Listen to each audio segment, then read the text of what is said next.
We set aside this time for brief announcements that will be of interest to our community and friends. Please be succinct when announcing upcoming events or updates. If you have an announcement, please raise your hand. When Julia or I call on you, come up to the podium or unmute yourself, then speak. Thank you. Okay, yes, we originally scheduled this for this afternoon, but just like the butcher, we got a little behind in our work. So we are going to have that event on Sunday, November 23rd. And just as a reminder, they fixed that title because some people thought that there was a hike on that day. So it's not going to be a hike. It's going to be, we're going to share a lot of just great photos, not just of all the scenery, but some of the events and things that took place. It's really it'll be a lot of fun. We'll have some food there. So yes, it'll be right here at 11:30, so a half hour after the service that day. Just come and enjoy it, and we'll love to share it with you, and we'll answer any questions, all that stuff. So anyway, there it is. So just a reminder that next week is our congregational meeting and luncheon, right? Catered by Lynn's, so a lot of good food. So be sure to be here. And now I'm going to read this thing by Diane DeMarco regarding one of the fourth Sunday recipients, possible recipients, so that you can vote for it if you want. Okay, so our annual UUCC luncheon is coming November 16th. We will be voting on 4 different charities, along with electing new board members. This time there will be a new option you can choose. 805 Indivisible is a progressive grassroots political organization called Indivisible Santa Barbara that is part of the larger national Indivisible movement. Indivisible Santa Barbara basically operates within the 805 area code, which covers Santa Barbara, Ventura, San Luis Obispo counties in California. If you vote for this new choice, 805 Indivisible, you're supporting that our church contribute to electing progressive leaders, advance democratic reforms, and advocate on issues like healthcare, climate change, and social and economic equality. Their priorities include national democratic reforms, improving healthcare access, opposing racial injustice, promoting socioeconomic equality, and supporting immigration reform. Finally, the group also organizes local protests, events, and advocacy efforts to support their mission. Please consider this option when you are voting for the 4 charities for which we will contribute for the year of 2026. Thank you. See you next week. Hi, the Green Space speaker series continues this afternoon at 4 o'clock. It will have, the speaker is from Audubon. The topic is conservation ranching and the connection to birds. 4 o'clock. Here. Hey, everybody. I spoke to Bryn the other day concerning her father, Claude, and his discharge was delayed. It was hopefully going to happen yesterday, but she said it might be another day. And for those of you that were not on the email that I sent, he will be living with his friend Dee, who is just down the street from him, who had also caught COVID. And because Bryn's wife, Amber, I think is her name, she's getting ready to have surgery, so she really has to watch out for infection. And they would very much appreciate meals. Claude's having a little bit of a hard time keeping food down, so things like soup would be great. And then I also went to go see Judy Butler earlier this week, and boy, she's a tough cookie. I mean, she was really upbeat. I mean, she doesn't look good. She did have a few stitches. She fell in her driveway. And so her whole face is bruised. She has a few stitches. She's bummed because her dentures broke, so she's waiting to be able to eat something other than soup, but she too would appreciate, well, right now, soups. So that's it. Hi, Andy Feigin here. This Wednesday at 4 p.m. is our monthly Zoom gathering with a TED Talk discussion. We'll watch some video. I think we're going to continue with the Madonna interview, which was really interesting and has a whole lot more to it than we could cover in one day. So that's 4 o'clock Wednesday online. I'll send out an e-blast with the Zoom link for those of you who would like to join. Thanks. Thank you. Next week, the UUCC Board of Trustees and Committee Chairs will host our annual meeting. Brunch will be served immediately following the meeting. Please be there. Your vote counts. Let us take a moment to still our hearts, quiet our minds, and center ourselves.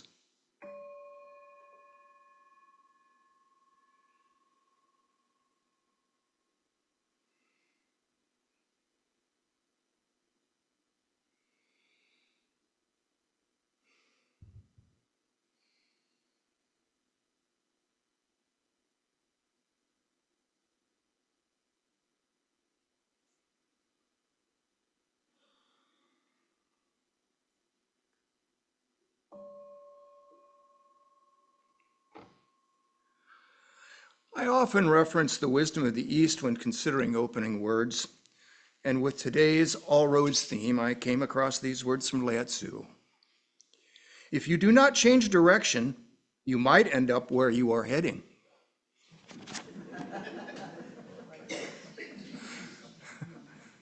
Don Howell will light the chalice here in the sanctuary.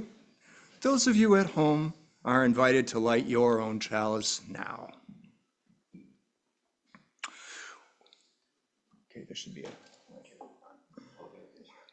Yeah. We gather this hour as people of faith with joys and sorrows, gifts and needs. We light this beacon of hope as a sign of our quest for truth and meaning in celebration of the life we share together. Before we sing the first hymn, let me remind our remote participants to leave yourselves muted. However, we want you and whoever is with you to sing with us as big and loud as you like. Make it a joyous experience. Please stand in body or spirit and sing the opening hymn. It sounds all along the ages, number 187.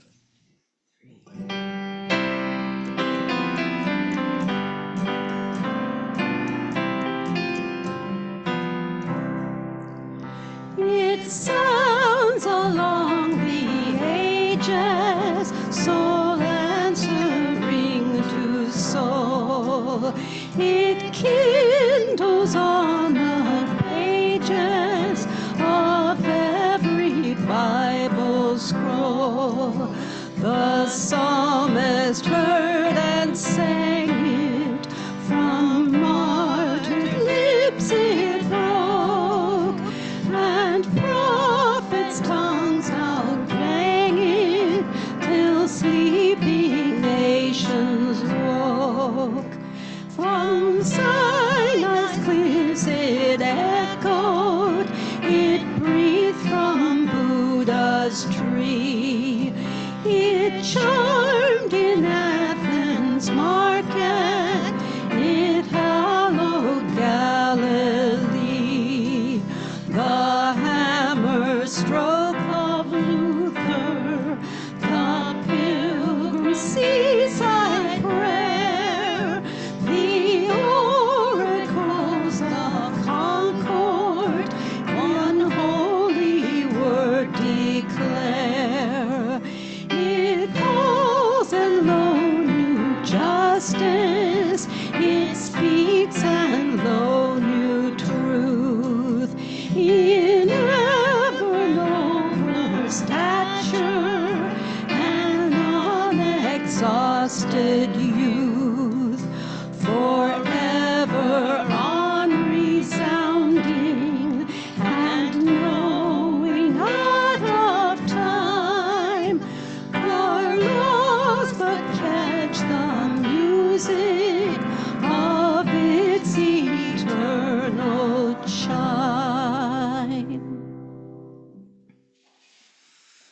Good morning and welcome to the Unitarian Universalist community of Cambria.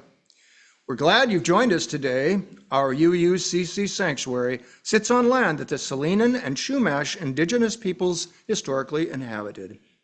We honor their contribution to this region and give thanks for the opportunity to gather in faith on their unceded territory. On the subject of trade, there was a great deal of interchange between the Salinans and the Yokuts, and commodities were undoubtedly exchanged.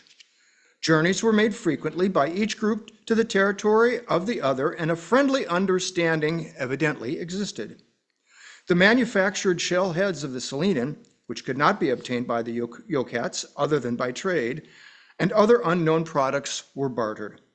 The amount of trade with the Chumash, Esalen, and Costanoan is not known, but was probably very limited.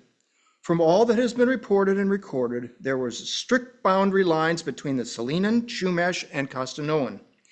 The Indians learned those boundaries when they were small children. Considerable hostility existed between the language groups.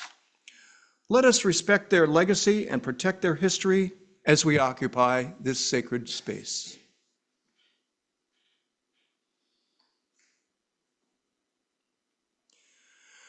As Unitarian Universalists, we celebrate religious diversity and welcome all who journey in search of faith and spirituality.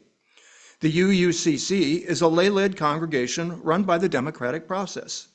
We invite speakers from different religious traditions and spiritual or scientific backgrounds, as well as community leaders to speak at our pulpit. We encourage presentations covering a variety of topics and areas of interest that connect with the UU7 principles and 6 values: equity, transformation, pluralism, generosity, justice, and interdependence, with love at the center. Today's service centers around transformation. We adapt to the changing world. We covenant to collectively transform and grow spiritually and ethically. Openness to change is fundamental to our Unitarian and Universalist heritages, never complete and never perfect. My name is Ted Key, and I'm your worship associate for this morning's service. Thank you. That's fun, I'll tell you. We extend a special welcome to today's guests and visitors. We're glad you joined us this morning. If you wish, please introduce yourself or your guest. Please. Hi, everybody. Thanks for the warm welcome. Give a lovely worship space. I'm Chris, and I'm visiting from First UU in San Diego. I'm here for a week supporting my sister with some medical issues. She lives in Canada. Ah, Always nice to visit other UU churches.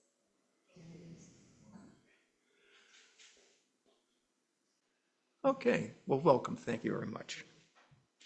If you are not on the mailing list, please visit UUCC website at uuccambria.org so that we can keep you informed about all our activities. Members and friends, please check out What's Happening, the e-blast sent to you every week. This is a great way to keep up to date with our latest news. To see this or any of the past Zoom services, the recordings can be found on the UUCC website. So again, good morning and welcome to everyone. The affirmation is both a recognition of the nature of this community as well as a promise to which we aspire. Let us now recite the UUCC affirmation. Love is the spirit of this church, and service is its prayer. This is our great covenant, to dwell together in peace, to seek the truth in freedom, and to help one another. Now is the time for sharing your heartfelt joys and concerns with this, your spiritual community. Please feel free to come forward and briefly express a personal celebration, sorrow, reflection, or gratitude. The collective flames of these candles embody all the joys and concerns which may have gone unspoken today, but are also deeply felt in the community. The first reading is an excerpt from the Driver in Rome website, driverinrome.com titled, "Why is Rome Called the Eternal City?" When you lay eyes on Rome, whether for the first or the umpteenth time, you get a profoundly visceral sense of why it's called the Eternal City. Even if you know nothing of Rome's epic past, gazing upon it, it will tell you that something remarkable took place here and that a heritage of greatness is yet alive and well. Besides the stupendous ruins, such as the Colosseum, and mind-boggling edifices, such as the Pantheon, that punctuate any visit to the Eternal City with a constant reminder of Roman engineering genius, Rome pulsates with a particular energy you'd have to be a zombie not to notice. Modern-day Rome is a vibrant vortex where chaos and beauty coexist in a fascinating embrace, and where a story spanning more than 2 millennia lives on.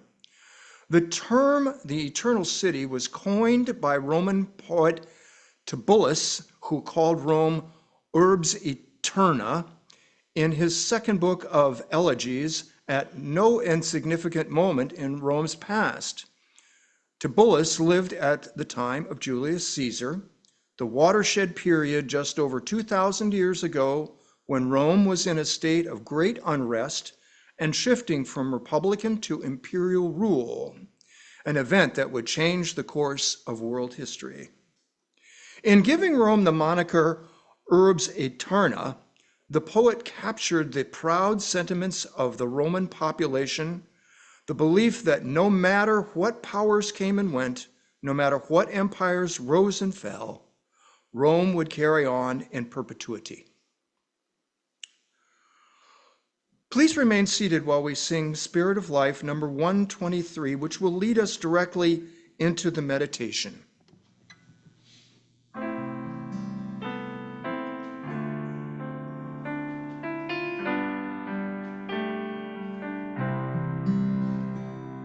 Spirit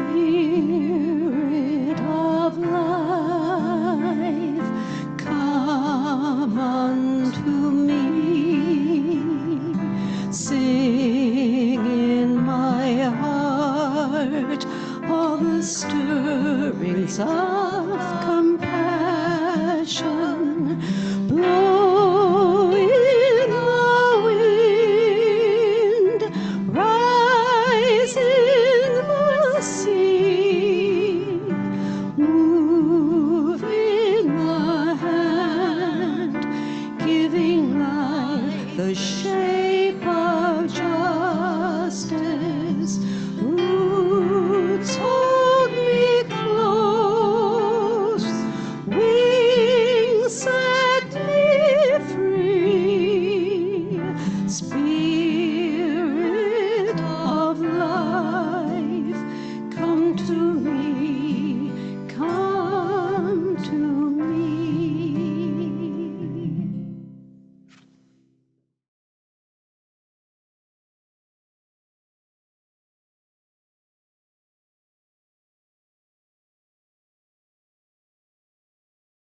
Quiet your active mind. Soothe your troubled heart. Connect with your incorporeal soul. Ignite your dormant spirit. Reach beyond your essence to find your inner peace. The second reading is a reflection, All Roads Lead to Rome, based on background information from the Oxford English Dictionary, the Encyclopedia Britannica, and the Phrase Finder. They say all roads lead to Rome. Long ago, that was quite literally true. The Roman Empire built its roads so that every path, every journey would eventually reach the center of its world. But over time, the phrase took on a deeper meaning. It came to remind us that there's more than one way to arrive at a destination, more than one way to find truth or wisdom or peace. Each of us travels our own road. Some paths are smooth, others rough. Some are straight, others winding. Yet even when our routes look different, we may still be moving toward the same place, toward understanding, toward connection, toward home. So when we hear all roads lead to Rome, perhaps we can remember what matters is not that we walk the same path, but that we keep walking, and that in the end, we meet one another at the heart of it all. Today's talk is titled, All Roads Lead to Rome, to be delivered by Andy Feigin.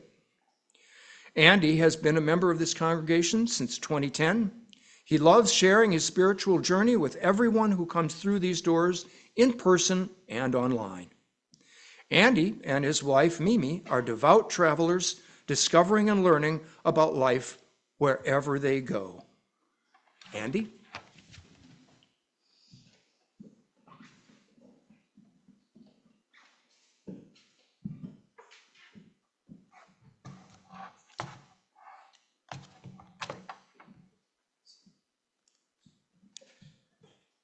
Mille vie ducant homines per secula Romam, which translates to 1,000 roads lead men forever to Rome, which has evolved into the common phrase, all roads lead to Rome. The ground upon which the ancient city of Rome first took shape consisted of 7 hills, the famous 7 hills of Rome. These hills rise gently above a bend in the Tiber River, and together they formed the earliest neighborhoods, markets, temples, and gathering places of Rome. As Ted mentioned, I travel a lot. I'm kind of addicted to the sense of excitement and freedom I get when I enter an airport or set out on a road or train trip, knowing that I'm on the verge of an adventure. My wife, Mimi, and I enjoy collaborating on many challenges involved in travel, usually with good results. And whether the travel has been for business or pleasure, or a combination of both, we call that a bizcation, it's always an adventure. As I've grown older and focused more on my spiritual journey, I've increasingly come to appreciate what is gained from travel, exploring life by immersing oneself in new environments and new cultures. The first hymn we sang today touches on that feeling. It sounds along the ages, soul answering to soul, forever on resounding and knowing not of time, the music of its eternal chime. Today's talk is a mashup of history, mythology, fables, and spiritual quest. And in honor of the 7 hills of Rome, I will share 7 spiritual experiences I had while in the Eternal City. When we hear mythology, we think of the ancient Greeks and Romans and perhaps the Vikings. To walk where myths were imagined and believed is a profound experience. From a Wikipedia entry regarding the goddess Venus. Venus was the Roman goddess whose functions encompassed love, beauty, desire, sex, fertility, prosperity, and victory. She was the ancestor of the Roman people through her son Aeneas, who survived the fall of Troy and fled to Italy. Julius Caesar claimed her as his ancestor. Venus was central to many religious festivals and was revered in Roman religion. I hoped to commune with Venus by visiting the temple erected to her, the Temple of Venus. I took this photo from the top of the Colosseum, looking westward towards the Forum. Prior to exploring the Colosseum, while walking through the Forum, I had hoped to visit the temple close up, but they had closed access to it. So I had to settle for this view from a distance. Perhaps because we were forbidden from getting there, it took on even greater mystical power. It is thought to have been the largest temple in ancient Rome. The columns on the left and right formed its outer perimeter. with the curved arch altar at the west end. Close up or closer up. Imagine for a moment what it might have looked like with Venus on her altar. Back in 135 of the Common Era, when Emperor Hadrian inaugurated it. An earthquake in the early 9th century destroyed much of the temple, and Pope Leo IV ordered a church, Santa Maria Nova, to be built adjacent to the ruins, which you can see here, including a bell tower. Like many of the ancient structures that were damaged over time, much of the stone of the Temple of Venus ended up being repurposed in buildings erected in the Middle Ages. That's one of the ways Rome remains eternal, with its parts and pieces repurposed over the millennia. In fact, the stone benches in front of our hotel in Rome are said to have once been part of the Colosseum. Second hill. I'm not a historian, that's probably already apparent, but history fascinates me. I'm not a religious scholar, but religion fascinates me. Empires form pathways along which ideas and culture can travel with the least friction. A topic for another day would be to compare the roads of the Roman Empire, along which many ideas and influences traveled 2,000 years ago at the speed of horse and foot, versus the high-speed highways of the World Wide Web, by which modern ideas and influences travel literally at the speed of light. If you are simply a wanderer philosopher such as Jesus was, and you walk through a region sharing your vision, your chances of changing the world are pretty slim. You may cause ripples in towns where you've spoken, but they will almost likely fade away like the ripples on a pond. However, if your message gets onto the pathways of an empire, as did the teachings of Jesus via his disciples, then it has the potential to spread far and wide, as indeed it has. The job which got us to Rome in the first place, I mentioned the bizcation earlier, was wrapped up on a Thursday, and so Friday, September 12th, was to be the day for visiting the Roman Forum. I studied a little bit the evening of the 11th, watching a YouTube video and reading an article in Wikipedia about the Forum. Mimi and I always try to include a visit to historical Jewish locations in our travels. And a funny thing happened that on the way to the Forum, thank you, I was wondering if you'd get it. We walked through the Jewish ghetto and the great synagogue of Rome, which stands situated along the Tiber River. So we made that our first stop. I'm so glad you got that joke. We passed through tight TSA level security, first into a museum adjacent to the synagogue. In the museum, we learned about the history of Jews in Rome, dating back to at least 161 BCE, before the Common Era. The museum is full of items which were donated by Jewish families who somehow managed to maintain them through the Holocaust. And there was a lengthy section on the history of a legendary giant golden menorah that was brought to Rome following Emperor Titus's victory over a Jewish rebellion in the Roman province of Judea.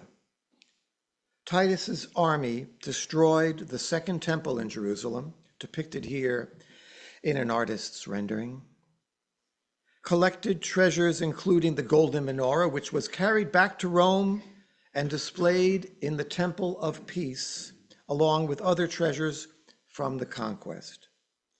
Now long lost, the fate of the menorah remains uncertain, with theories ranging from its destruction, being melted down, or hidden somewhere beneath Rome. We visited the synagogue itself, which was inaugurated in 1904, not that long ago, during a period when Jews were an established community integrated into society of Rome. It happens to be the only house of worship in Rome with a square dome. From the synagogue, we made our way towards an entrance to the Forum, and the first thing we see is the Titus Arch. The Titus Arch itself depicting the return of Emperor Titus's army, carrying the golden menorah. There's an up-close section of the fresco that displays that. And here's a better picture from apparently the past when that was cleaner and a little bit in better shape. And you can see quite a few details. Being of Jewish heritage, this all meant a lot to me. Many generations ago, and to Mimi, many generations ago, some of my ancestors may have traveled the road from Judea to Rome and been depicted in this arch, who knows? And possibly lived in that ghetto, which we had just visited. The third hill, the Capitoline Museum, situated on the Piazza del Campidoglio, atop the Capitolio Hill. It has a remarkable collection. After entering, we needed a restroom and were directed downstairs to this corridor named the Gallery, built in the 1930s to link two buildings that comprise the museum. It's about 8 meters below the level of the piazza, and during excavations for its construction, workers came across the remains of an ancient road that went from the Capitoline Hill to the Campus Martius, where many temples, theaters, monuments once stood. Housed in the gallery is an exhibition of 130 marble inscriptions from ancient Roman times, arranged thematically to illustrate different aspects of public and private life in ancient Rome. The Romans left us a treasure trove of information, literally carved in stone, that help us get an up-close idea of how they lived and thought and believed. I was particularly fascinated by the numerous languages that appeared on the inscriptions. It was explained to us how in the regions they conquered, the Romans would spread their language, Latin, which then merged with the indigenous languages of the conquered peoples, eventually creating new languages we now call the Romance languages of Europe. We could have spent an entire day in this one corridor, but there was so much more to see. The origin of Rome is a combination of history and mythology. Not surprising, it's a long story, full of ancient gods and goddesses. Romulus and his twin brother Remus were the offspring of a goddess who was raped by Mars and related to Aphrodite. Abandoned on the Tiber River, they were suckled by a she-wolf and raised by a shepherd and his wife. Romulus, or one of his supporters, murdered his brother Remus and went on to establish the first kernel of the city which bases its name on his, Rome. One other item I'll share, this beautiful Dosia porcelain, a replica of Michelangelo's The Deposition or Brandini Pietà, which I think is in the original is in Florence, depicting Christ with his mother Mary, Mary Magdalene, and a man, either his father Joseph or Nicodemus, not sure. Just so much passion is depicted in this piece, I couldn't help but be moved. Much of what remains of ancient Rome, like the Titus Arch, was built in honor of their great leaders. This is a photo of what remains of the Basilica of Maxentius, also known as the Basilica of Constantine, situated in the Forum. Back then, basilica meant just a large public building with multiple functions. It was only later that it came to mean a cathedral. Constantine had this one built and commissioned a colossal statue of himself, which perhaps stood on the plinth in the foreground. Parts of that colossus are on display in the courtyard of the museum. You can get an idea of the scale of things from Mimi's hand. A full-scale replica is in the adjacent garden to the museum. Colossal indeed. A little side story of shared humanity. After the museum, while walking back to our hotel, we took a break at an outdoor cafe, and we ordered coffee and one bowl of gelato. The waitress came back with our beverages and the serving of gelato, and she asked, in perfect English, mind you, "Who gets the gelato?" Pointing to the space between us, we answered, "We're going to share." And she said, "Ah, like real life." Just loved that. The fourth hill, the Pantheon, is a perfect example of the arc of history that is Rome. The original temple built by Agrippa in 27 before the Common Era is dedicated to Venus, Mars, and Julius Caesar, who was considered a demigod. But it burned down, and in 126 CE, the Common Era, Emperor Hadrian and the current round building was constructed on the same site, containing statues of those gods. But with the Catholic Church's rise and the Roman Empire's fall, the building came under Pope Boniface, I don't know if I'm saying that right, Boniface, I don't know, the Fourth's control, what is it? Boniface. Pope Boniface IV's control, and was turned into the Basilica of St. Mary and the Martyrs. It was cleaned up from years of neglect, and statues of Christian saints replaced Roman gods. It's one of the city's oldest complete structures, still standing in remarkably good condition, including its famous dome, not necessarily with that guy, with an open hole at its top. It felt remarkable to be standing in this breathtaking structure that has survived 19 centuries and continues to hold Catholic Mass every Saturday at 5 p.m. and Sunday at 10:30 a.m. Ancient Rome, the Roman Empire, the Holy Roman Empire, today's Roman Catholic Church. Within a day's walk, you can traverse 3,000 years of history and see with your own eyes so much of what informs our society to this day. The fifth hill. We took trains south past Naples to Sorrento in the Vesuvian region, that is, the region dominated by Mount Vesuvius. Within a day's, famous for its cataclysmic eruption in 79 CE, which buried Pompeii in volcanic ash.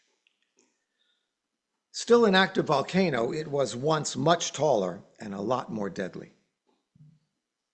Visiting the archaeological site of Pompeii has been a lifelong goal of mine, and it did not disappoint.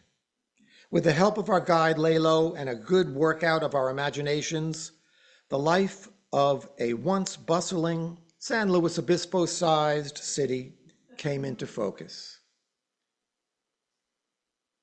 You will get to walk along the main streets, like this one, that once had storefronts and entrances to homes and places of worship. Visit theaters, and here's a bakery. You can clearly see the oven where the bread was cooked. There are even fast food restaurants. That's Lalo, our guide, explaining to us that each of those vessels held either hot or cold food, which would be ladled out to customers. There are brothels featuring a large penis over the door.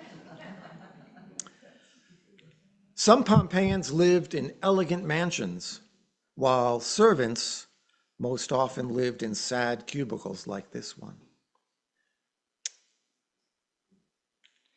In what remains of their temples, I felt a spiritual energy connecting me to what was once holy for Pompeians. However they followed their spiritual paths, I identified with what we all are searching for: peace, harmony, community, and love.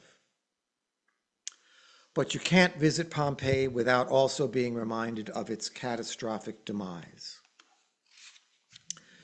Throughout the site, we see plaster casts made from the cavities left by dead bodies preserved under the ash of the volcano.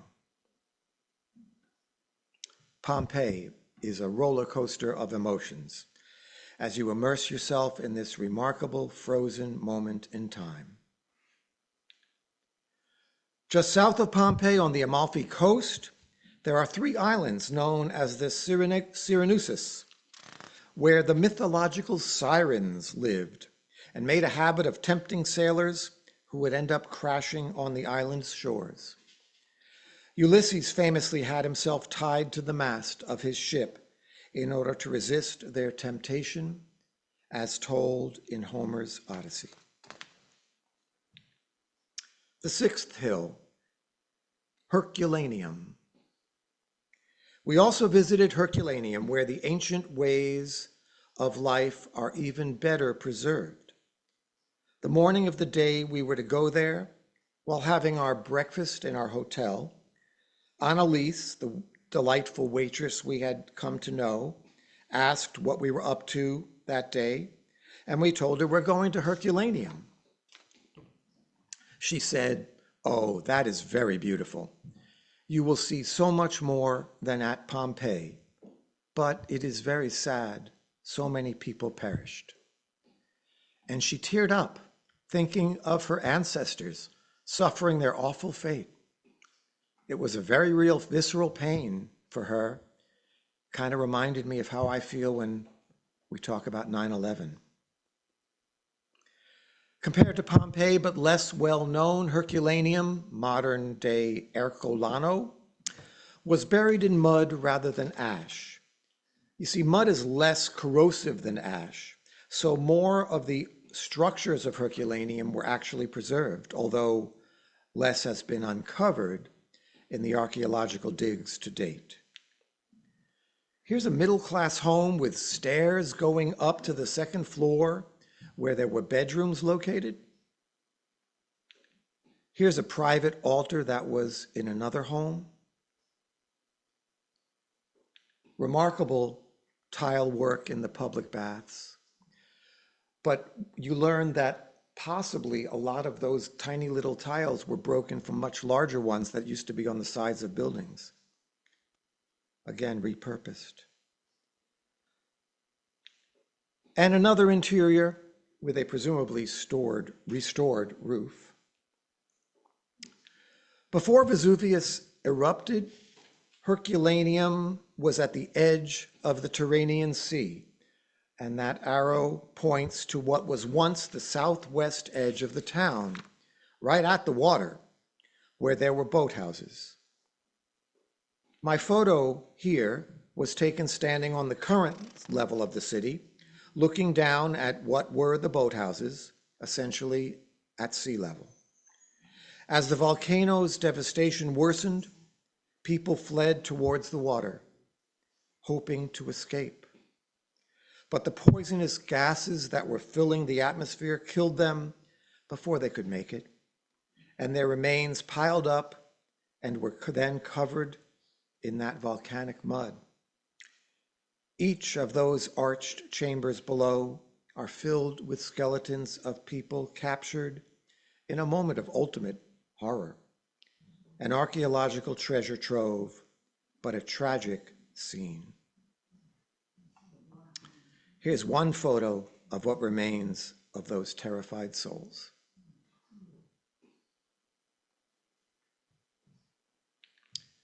Finally, my 7th hill. One evening after dinner on the Piazza del Popolo, the People's Plaza, we hailed a cab back to our hotel and met Alfonso, our driver, who spoke excellent English. He'd been to the States. He asked where we were from, and we gave the answer that had been getting the best results. We're from California and New York. Everyone in Italy knows someone from New York, but they all love, oh, California. He said, oh, New York, do you know where Yonkers is? Having lived in the tri-state area for decades, we laughed and said, yes, we know where Yonkers is. Well, Alfonso said, my uncle Reno has a fantastic restaurant in Yonkers. You must go. They serve authentic Italian food, the best. It's called Reno's Trattoria. I get out my phone while we're riding back to the hotel and search for Reno's Trattoria in Yonkers, and sure enough, there it is on Lockwood Boulevard. Okay, we will try to go there next time we're in New York. Just so happens we visited New York a couple of weeks later and made plans to meet our friend Peter Musty, who has spoken here at the UUCC, A.J. Musty's grandson, at Reno's Trattoria, meet at Reno's Trattoria. Peter lives upstate, and coming to Yonkers is probably an hour less driving than getting all the way to Manhattan. When we arrive at the restaurant, we're told Reno is not yet there, but he will be soon. We sit and start our dinner, and then sure enough, Reno comes over and says hello. We tell him the story, and he says, my nephew Alfonso sends me more customers than anyone else, all the way from Rome. We had a wonderful dinner, and so I can truly say all roads lead to Rome. Thank you.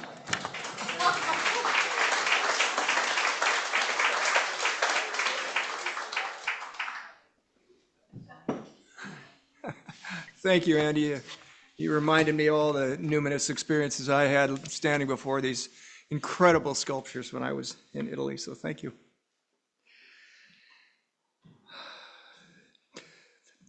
The morning offering will now be given and received. Please remember we are a self-sustaining congregation and provide all financial resources for our many ministries. We recognize the spiritual value of generosity and invite you to participate. If you are viewing this service remotely, please use one of the methods shown on the screen. Thank you.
Our thanks for all gifts given and received for the work of this community.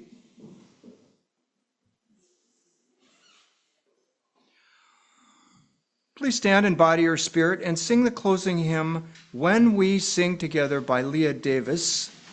Mary has an introductory message. This is another new hymn, brand new hymn from our virtual, recently published hymnal, Sing Out Love. When We Sing Together, words and music by Leah Davis. And we're going to sing the first. Oh, yes. Jan and I are going to sing the first verse to introduce the melody to you, because not all of you read music, and then we invite you to join us on the subsequent verses. Thank you. Okay. Oh, we're going to just start. Yes, yes. Okay. 1, 3, 4. When we sing together, our melody takes flight. When we sing together, we feel the dance of time. When we sing together, our voices blend as one. A resonant beauty flows within and rises up from song. Now everyone. When we sing together, our hearts are open wide. When we sing together, and love becomes our guide.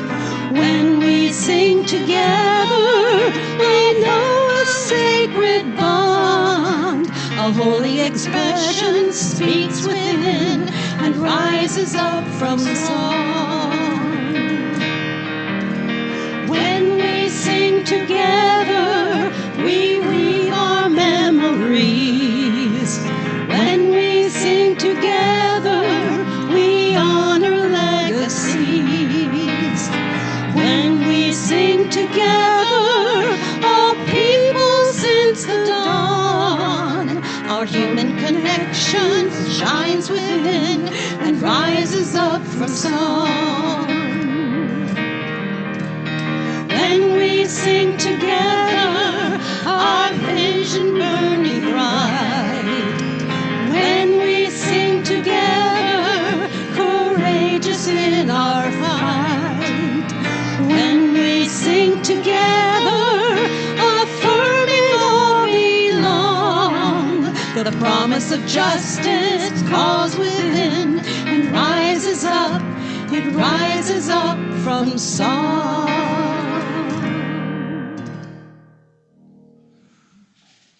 As we prepare to extinguish the chalice, let us recite the valediction. The flame of this chalice will no longer burn today, but the light of the flame within our hearts continues to shine brightly, illuminating the love felt into our community. Please extinguish your chalice now at home.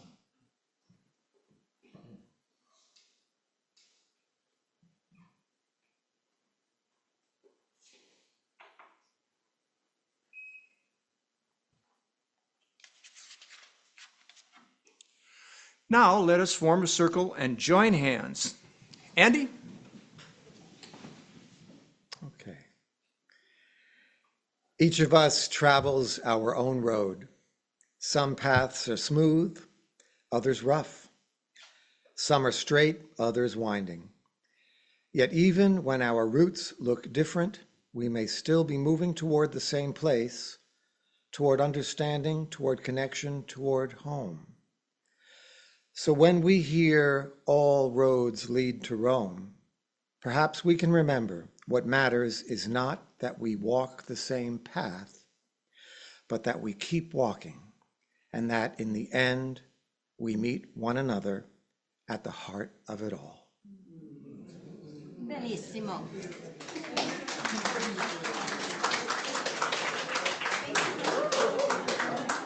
Nice job, man.